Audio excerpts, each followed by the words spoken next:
All right, so we're heading into our interview right now. We have a very special guest with us right here on Release and Reset.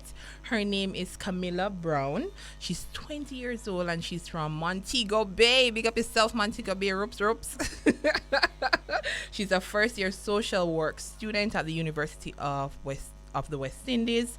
And Kamilah is here to share her story. At just 6 years old, she lost her mom, and she's here to share her journey, of hope and faith, the hope and faith that she has in God. I know He has came through for her countless times in her life, and she'll share why she decided that she wanted to become a Christian, and how God has been working in her life.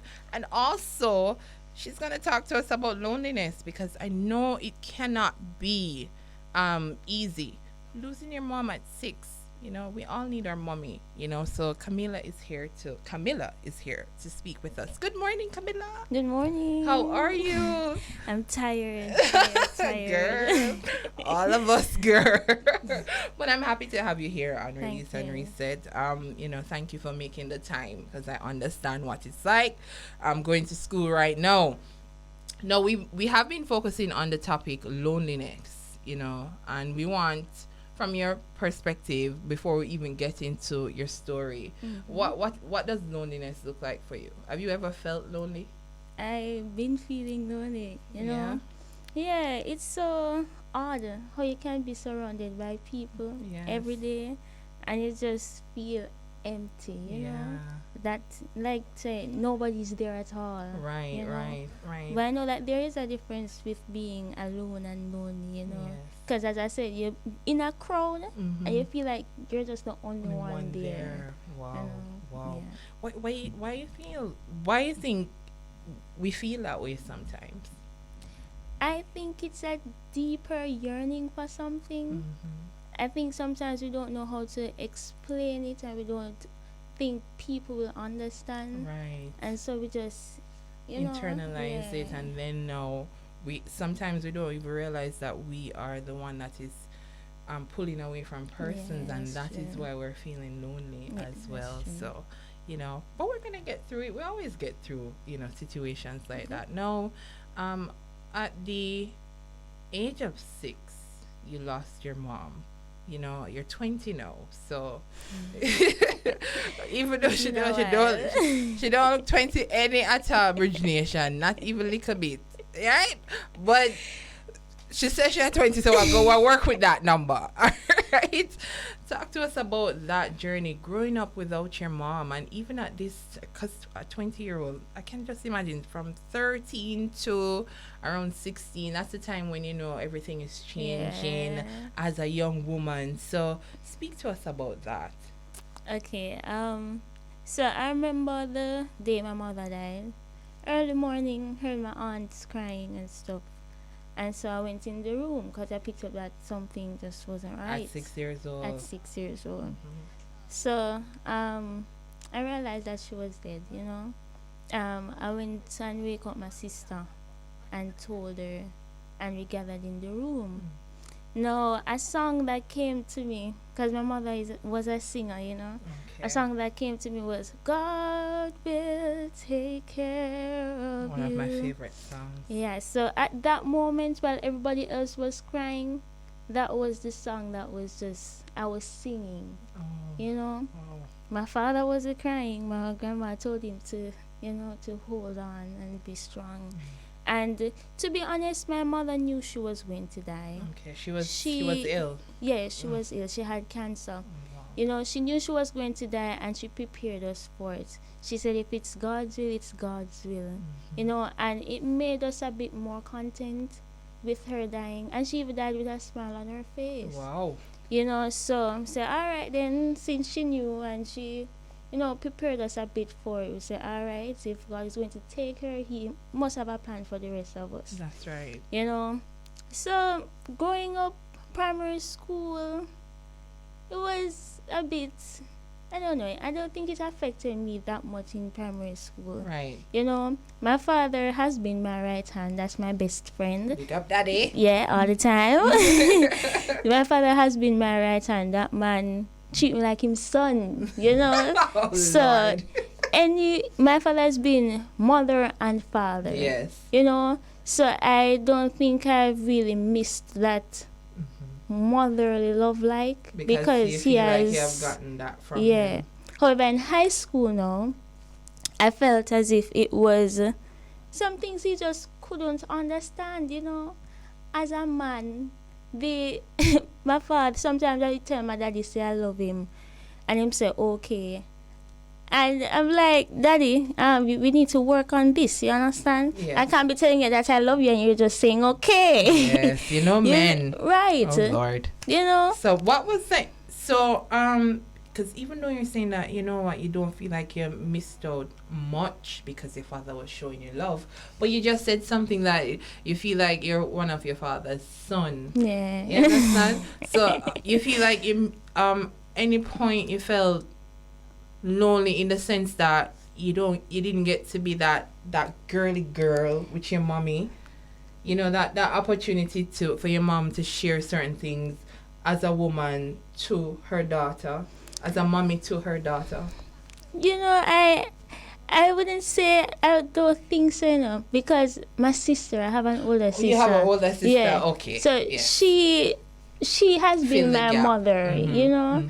So I don't know. God just work it out. Because I don't understand him. It was his plan, and him do things fill the gap. Yeah. So my sister has been my mother, and me her mother sometimes. So is it a case that you have never felt that loneliness that we have been speaking about?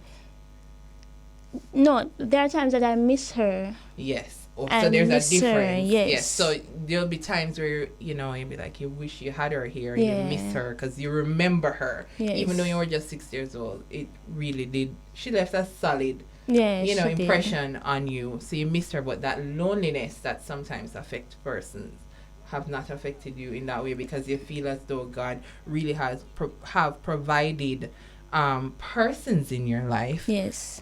Where you don't feel lonely. Correct, and even so, my sister and I got counseling. Okay. Good. Yeah, we got counseling when she died. You know, so I think that also helped in the process. We stayed in touch with her side of the family. Good. You know, yes. So her mother, my mother's mother, my grandma, she wrapped me up, man. She deal with nice. My aunts, they call we baby and them bathe us when we go to country, even at this age. Them say, you want me be there? Like, no, I'm old, you know. We're good here. But then now that's so important for persons who are listening, and that's why I was sharing earlier that support is so important. Get you some set of people that will support you and support you properly, so where you don't feel like you're missing out. So even if you miss that person that is no longer here with you, you have some people who will love on you. Definitely. So strongly that, you say, thank you, God. At least I have this. Yep. Right. Doctors, you're first year social worker student or social work student. Talk to us about that choice, that decision right there. All right, no. So, to be honest, I wanted to be a doctor at first. To be more specific, an obstetrician gynecologist. All right, no. Okay. So I used to play those labor games where I deliver kids and stuff until I realized that the science wasn't for me at all. I just wasn't getting it, So I said, okay, I leave that to my sister because she's studying medicine. Okay. So I said, all right. I did a personality test in grade 9. And I went around and I asked my friends, guys, what do you see me as? Yes. At that time I thought motivational speaker was like, let me can't just leave school and go to that. I had social worker, I had psychologist, and I think I had one more thing. No, I got equal amount of, representation from psychology and social work. Yes. So I did my research. No, I realized that I prefer to help people from a more hands-on perspective, Okay. So I prefer to be out there with the people, helping them. Yes. Helping them to change, bringing about good vibes and stuff like that. As a psychologist, I feel like there's a bit disconnect because after your clients get quote unquote better, like what's the follow-up like? Yes. You know? Mm-hmm. More help people get out of bad situations. Like, more renovate them house for them. More wash their foot. More, that's what I want to do. You want to be in the thick of everything when it comes to your people. Wow.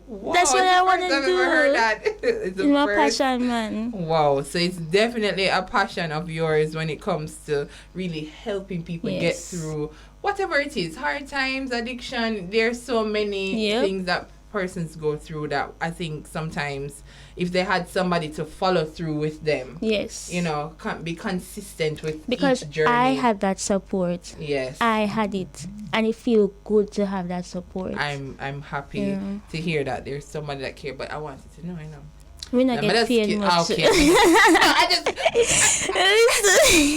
I like to keep it real.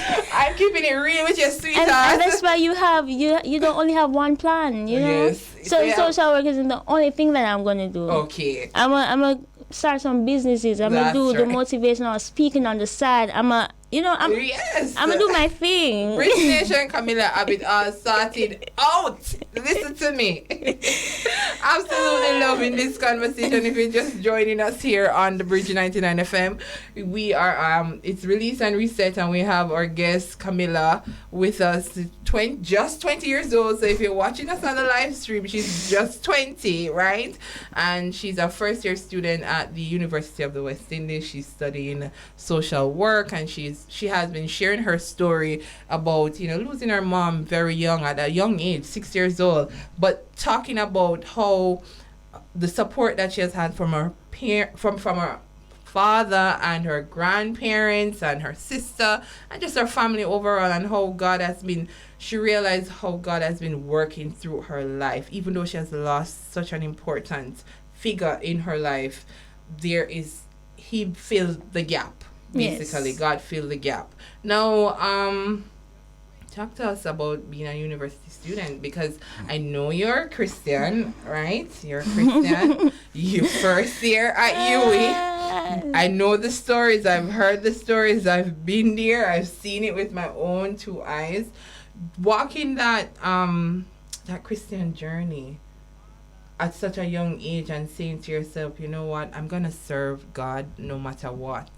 And it's not easy because we're merely humans, and just by mere walking around we can fault and do things that goes against His will. Now tell me how the journey has been, and being at university, I don't know if you're staying there. Are you? Yeah, I don't. Right.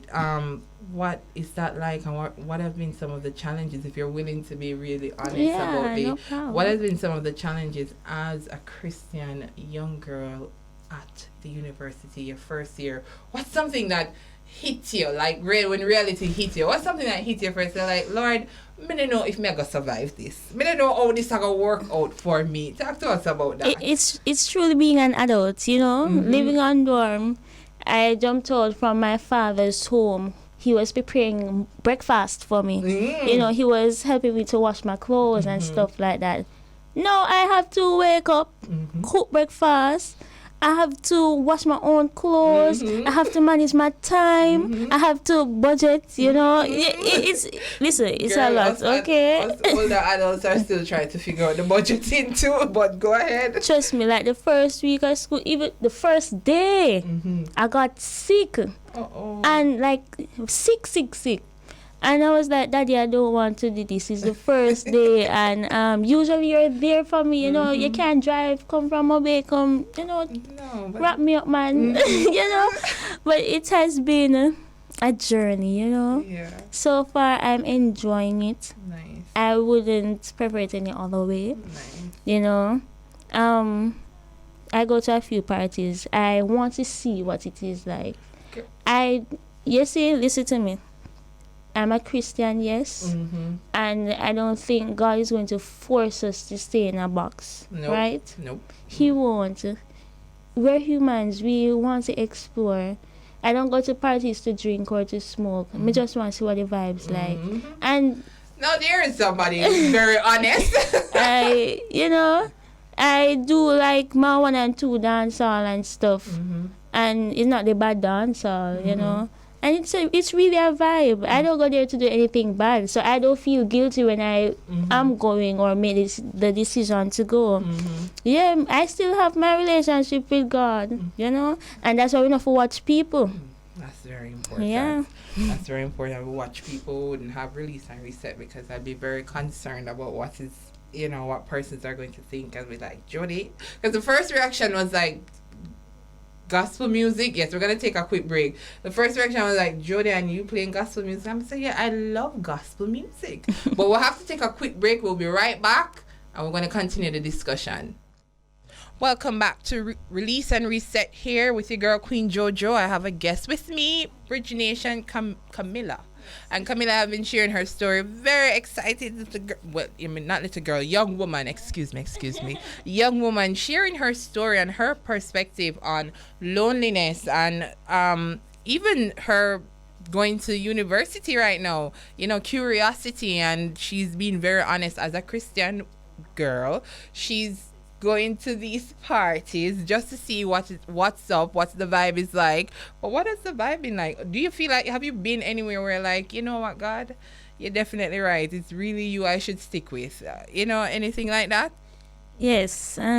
Last night I went to, there was this carnival. Well, it's carnival weekend, so I went to aftermath. I'm like, this is my last one. It's just not my thing, But at least I know why it's not my thing, I'm not just taking anybody's word for it.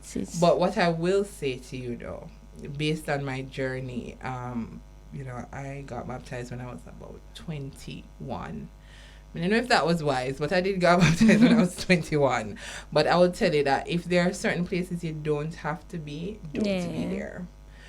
Because sometimes it's an opportunity for you to stray. I don't even realize that you're straying. And when I say stray, I'm not talking about the people that you're being around, but you and the relationship that you have with God. You want it to be tight-knit. So you have to be careful with some of your surroundings and some of the people that you go around. That's all I would say to you. To be careful. But other than that, we're not going to pretend like we're not curious, like we don't know. We don't want to know what is happening there and why we were told not to go there, or why is it so bad? What is wrong with us having a good time with our friends? I understand that, but just guard your heart and your mind. Last time, Guard your heart and your mind. But your story has been amazing, and I love the fact that even with you losing your mom at 6 years old, you had the support that you needed, and sometimes many persons don't have that. But the fact that you also you shared also that God has just been filling the gap, and I'm glad that you have seen that, because sometimes persons don't see that. They want what they want, not realizing that God has provided a different outlet for you to be okay, but you're adamant in having this, but God is giving you something better. You understand? So I'm glad that you shared that. Thank you so much for coming. We gotta wrap. Oh my God, I really enjoyed the discussion with you, and I wish you all the best, Kamilah. Continue to stay in God, continue to trust God, and continue to do your utmost best at life and be yourself. There's absolutely nothing like being yourself, because when you are yourself, God can fix you. You're not being fake, you're not creating a facade. Just be yourself and allow God to direct your path. Thank you so much. Thank you. Right.